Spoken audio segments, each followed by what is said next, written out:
dicho precisamente por la comisionada Pochac, con nuestro invitado Ernesto Blume, expresidente del Tribunal Constitucional. Bienvenido, doctor Blume. Muchas gracias por la invitación. Muy grato nuevamente estar en su programa. Muchísimas gracias, doctor Blume. Ha escuchado a Andrea Pochac de la Comisión Interamericana de Derechos Humanos, y es que el Perú, a través de Eduardo Arana, está planteando retirarse de la Corte Interamericana de Derechos Humanos.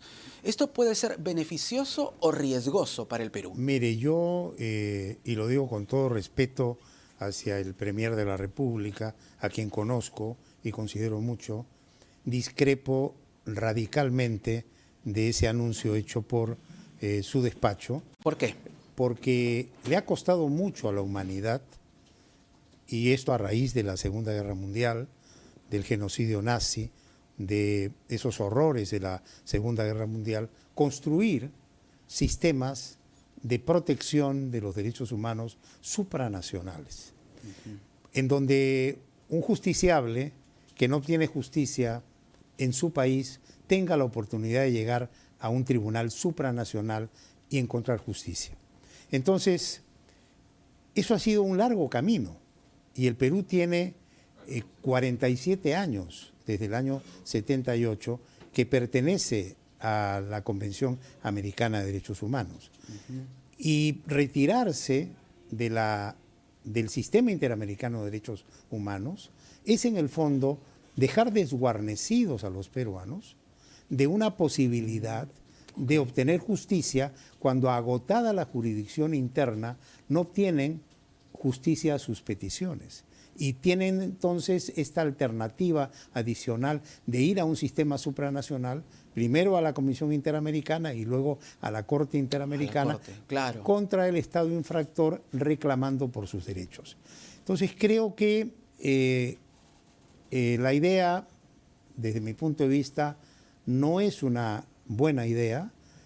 Así se plantea a nivel de formar una comisión para evaluar. Creo que ni deberíamos ponernos en ese supuesto. Creo que en el siglo XXI pretender que el país reconsidere su integración a un sistema de protección de derechos humanos supranacional es en realidad ir contra la historia, ir contra el avance de lo que se denomina el derecho internacional de los derechos humanos. Doctor Blume, pero... Entonces, desde ese punto de vista, yo tengo una posición respetuosa, pero radicalmente discrepante. Pero, sin embargo, hay bancadas que se lo han pedido directamente a la presidenta. Acción Popular, Renovación Popular, en la cita que tuvieron con el Premier y con la presidenta, se lo han pedido así directamente. Yo lo sé y discrepo abiertamente y rotundamente con esas bancadas. Creo que hay que conocer cómo los países lograron estos sistemas de protección de los derechos humanos supranacionales. Cuando un país se retira de un sistema de esta naturaleza, deja sin esa posibilidad a los habitantes de su país, a sus justiciables. Y mire, de 25 países de la región que integran la Convención Americana de Derechos Humanos, solamente 2 casos, y de gobiernos que no habían tenido la característica de ser gobiernos democráticos, claro, se habla de retiro: Trinidad y Tobago y Venezuela. Entonces, creo que no podemos arriesgarnos a quedar en esa posición. Creo que esta es una iniciativa que han recogido y que, bueno, lo plantean como a nivel de estudio, pero creo que, reflexionando bien, al contrario, tenemos que ratificarnos como integrantes de la Convención Americana de Derechos Humanos y es más, asumir, eso sí, una actitud proactiva, porque el Perú ha sido un poco pasivo frente a este sistema y ha dejado que la ideologización de algunos sectores radicales se filtre en el sistema. Y sobre eso, precisamente, y que cometan una serie de decisiones equivocadas que dañan el sistema, pero no es el sistema en sí, es el mal uso del sistema. Y no sobre ese punto, muchos ciudadanos, y seguramente usted lo habrá escuchado también, doctor Blume, dicen: por culpa de la Corte Interamericana de Derechos Humanos no se puede castigar a los delincuentes, ¿no? Queremos pena de muerte, dicen otros ciudadanos, para castigar a los criminales que están extorsionando o matando a los peruanos. ¿Qué responderle a quienes presentan ese argumento? Primero, que al integrar la Corte Interamericana o la Convención Americana de Derechos Humanos, nosotros no estamos habilitados para aplicar la pena de muerte. Y que la pena de muerte estadísticamente no soluciona nada, porque el tema es un problema de readaptación social del delincuente, y además la pena de muerte deja un aspecto bien grave, que es el haber podido incurrir en error y sacrificar un inocente, eliminarlo de la vida y no poder reparar esa situación. Entonces la pena de muerte en términos generales está ya vista como una medida extrema, inacorde con la naturaleza y el respeto de los derechos fundamentales. Pero le presento otro argumento. Estados Unidos, el país campeón de la democracia, en teoría, tiene pena de muerte, doctor Blume. Pero no se ha sometido al sistema interamericano, ha mantenido su autonomía, tiene pena de muerte en algunos estados, es cierto. Y entonces muchos dirán, ¿y por qué el Perú no puede mantener su autonomía? Pero no está probado que la pena de muerte, en términos estadísticos, sea una medida que frene la delincuencia. Por el contrario, algunos estudiosos de la materia señalan que la imposición de penas tan draconianas, tan drásticas, al contrario, incentiva al sujeto activo del delito para actuar con mayor ensañamiento, decisión, porque sabe que se juega la vida, ¿no? Entonces eso tiene sus pros y sus contras que hay que analizar con prudencia, con serenidad. Pero a mí lo que me preocupa es el error judicial. Si hay error judicial podemos exterminar a un inocente. Como hemos conocido muchos casos. Como hemos conocido muchos casos. Exactamente. Y hay varias películas sobre eso. Definitivamente. Sí. Y claro, ahora habría que hablar también, doctor Blume, de que muchos candidatos, ¿no? Inclusive algunos que están punteando las encuestas, están llevando como caballito de batalla ese punto precisamente. Me retiro de la Corte Interamericana de Derechos Humanos, pena de muerte para delincuentes. Bueno, argumentos efectistas, argumentos electoreros, pero para mí, desde el punto de vista del derecho constitucional, de la historia constitucional del país, de la historia de la humanidad, especialmente del mundo occidental, y de la evolución de lo que se denomina el derecho internacional de los derechos humanos, argumentos inconsistentes, reveladores de que en esos líderes políticos falta formación histórica, formación constitucional y formación política. Con todo respeto lo digo. No, por favor, doctor Blume. Con relación a este tema de la delincuencia, el premier Arana, además de hablar del retiro del Perú probable, ¿no?, de la Corte Interamericana de Derechos Humanos, habló también de enviar reos desde Perú hasta El Salvador, como lo hace Estados Unidos. ¿Esto es legal, constitucional? Mire, ¿se puede hacer? Yo no le veo fundamento constitucional en el caso peruano, porque nosotros tenemos un sistema de justicia interno que ejerce sus competencias en el ámbito del territorio nacional. Entonces, pretender que condenados en nuestro país cumplan condena siendo nacionales, condena en otro país, lo veo un poco forzado. Sin embargo, es una posibilidad que hay que estudiarla, hay que madurarla, y probablemente si se llega a ella habría que hacer algunas modificaciones constitucionales. Ok. Hablemos un poco de la figura de Patricia Benavides, ex fiscal de la Nación. ¿Cómo no? Ella cargaba con 2 destituciones, una de ellas, la Junta Nacional de Justicia ha decidido ya tirarla abajo.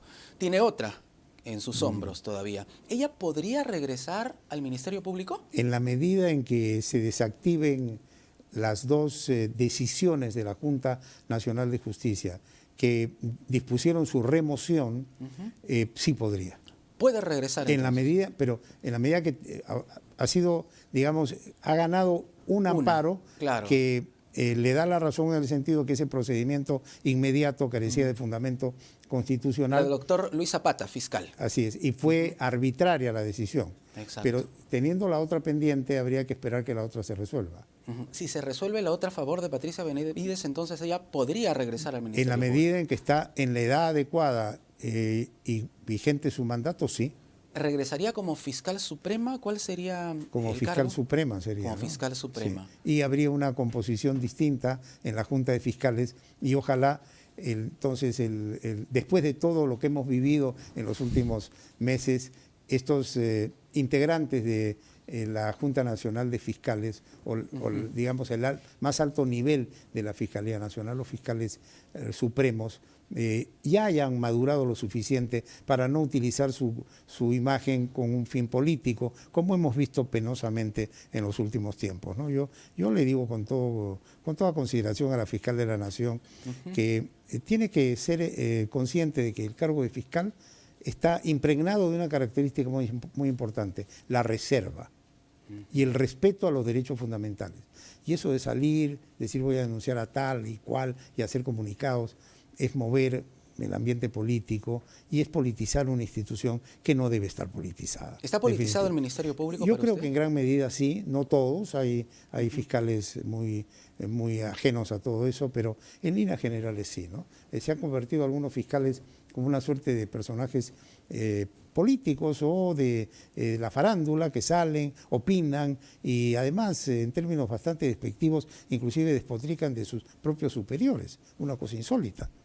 Fuera yo fiscal de la Nación, ya esas personas no estarían en su cargo, porque hay que ejercer autoridad, ¿no? Pero imagínense, realmente penoso, ¿no? ¿Esto explicaría también, por ejemplo, la lluvia de denuncias constitucionales en contra de la presidenta Dina Boluarte para usted? Yo creo que sí, yo creo que el tema de la presidenta se ha politizado. Por parte de la Fiscalía. Por parte de todo un sector, no solamente de la Fiscalía. Y es el sector que está resentido por la caída de Pedro Castillo y haber perdido la posibilidad de llevarnos al socialismo del siglo XXI que tuvieron cuando este señor estuvo en la presidencia, ¿no? Y bueno, ellos ya han tenido, mire usted, 6 pedidos de vacancia archivados, ahora están intentando el 7º, ahora vuelven con un refrito, que es esto del doctor Cavani, que dijo, que no dijo, ¿no? Y sigue lo que siempre menciono como el pleito de plumas, ¿no? Mientras el país está tratando de salir adelante, hay proyecciones interesantes en la economía, cierto sector no sabe perder. Y lo voy a decir una vez más, es el sector caviar, ¿no? El sector caviar no sabe perder y tiene una gran capacidad de recuperarse, de argumentar, de coordinar. Siempre sacan algo bajo la manga para armar otro escándalo. Pero ya los peruanos nos hemos dado cuenta de ese juego. Doctor Blume, pero lo del tema de las cirugías, que no se refiere específicamente a las cirugías, podríamos estar hablando, por ejemplo, de la firma de decretos supremos, mire, no se sabe por quién. Bueno, pero ¿Eso no le parece bastante grave? Mire, a mí me parece que toda situación que cuestionable debe denunciarse, eso sí, y debe investigarse. Y se está investigando. Por el órgano competente se tiene que investigar. Ahora, es el dicho de uno contra el dicho de otro, es una apreciación que puede ser subjetiva o no. Dejemos a las autoridades para que determinen dónde está la verdad de todo ello. Pero mientras tanto, no perdamos la obligación constitucional de presumir inocencia. Siempre lo digo, artículo 2º, inciso 24, ítem F de la Constitución, en forma clara, expresa e inequívoca. Toda persona es considerada inocente mientras no se prueba judicialmente su responsabilidad. Mandato constitucional para todos. Entonces, estas críticas que se olvidan de ese mandato y dan como culpable a quien todavía no está condenada, están violando la Constitución. Y yo invoco en el marco de la Constitución a una actitud constitucional. Eso en el tema judicial, pero en el tema político se prepara también, por lo que estamos hablando, una moción de vacancia contra la presidenta Dina Boluarte. Mire, están en su derecho. Ahí ya es otra cuerda, ¿no? Una cuerda separada, sí, porque estamos hablando de temas políticos. Sí, pero inmersa dentro del sistema constitucional y de la esfera de la Constitución. Porque no podemos hablar de que la política marcha en cuerda separada de lo que marcha la Constitución. Un político debe respetar la Constitución, porque el mandato es a todos los peruanos. Y más aún a un político que tiene cargo público que juró respetar, cumplir y hacer cumplir la Constitución. Porque cada uno de los congresistas, y esto lo digo con todo cariño hacia ellos, juró respetar, cumplir y hacer cumplir la Constitución. Entonces, cuando un congresista sale muy suelto de huesos y acusa y lanza imputaciones, se olvida del mandato de presunción de inocencia. No estoy hablando del derecho a la presunción, sino del mandato que tenemos todos de presumir a los demás inocentes, porque eso es lo que quiere el legislador constituyente. Entonces, es una actitud que choca contra la Constitución. Y entonces, lo que le tengo que decir es que esa cuerda separada no es una cuerda separada. Todo debe darse en la esfera y en el ámbito de la Constitución. Pero los congresistas tienen también el deber de realizar control político, ¿no? En el marco de la Constitución, Así sí. es, control político. En el marco de la Constitución. Entonces, ¿no le parece adecuada una moción de vacancia en este momento para usted? Yo creo que, mire, es un refrito más. O sea, van a seguir. Yo ya lo he dicho hace tiempo. Hay pues esta decisión política, bajarse a la presidenta de la República. Pensábamos que con la convocatoria de elecciones esto se iba a morigerar. Sin embargo, siguen en el mismo empeño.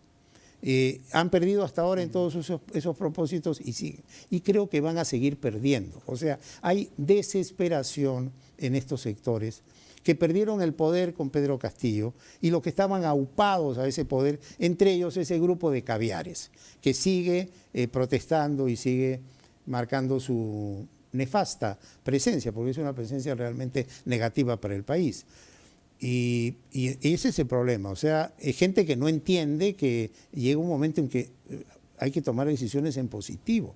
Yo digo, en lugar de estar en este pleito, debemos todos sumar para llegar bien a las elecciones del 2026 y que salga el mejor y que el pueblo sobre todo, y esto es muy importante, el pueblo está en la obligación de tomar la lección de todos estos años últimos y elegir bien. Ese voto debe ser consciente, debe ser un voto patriótico, elegir al mejor, no dejarse impresionar. La última, doctor Blume, ¿sigue usted asesorando a la presidenta Dina Boluarte?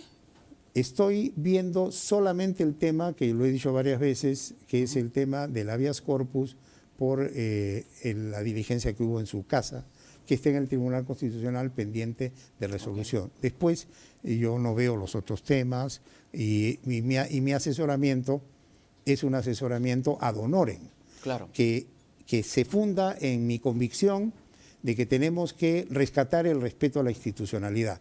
Y la campaña Caviar va para bajarse, no solo a la presidencia, sino bajarse el concepto de institucionalidad. Es decir, me bajo a la institución presidencial y caen en dominó todas las demás y el sistema se resquebraja y se cae. Y como lo que se quiere es el caos y el enfrentamiento, están pues en su garbanzal. Pero los peruanos patriotas como usted y yo, que somos conscientes de que las cosas se tienen que manejar en el marco de la Constitución, les digo sinceramente, no lo vamos a permitir. Podrán decir lo que quieran, pero saldremos ahí a decir nuestra verdad. ¿Y la presidenta lo escucha, doctor Blume? Mire, cuando he tenido oportunidad de conversar con ella, que son pocas las oportunidades, yo la siento muy perceptiva a escuchar las opiniones de sus interlocutores. Sugiérale que hable con la prensa, doctor Blume, que dé entrevistas. El Perú quiere escuchar también a la presidenta. Sugiérale, por favor. Tomo esa sugerencia. Muchísimas gracias por estar con nosotros. Gracias a usted por la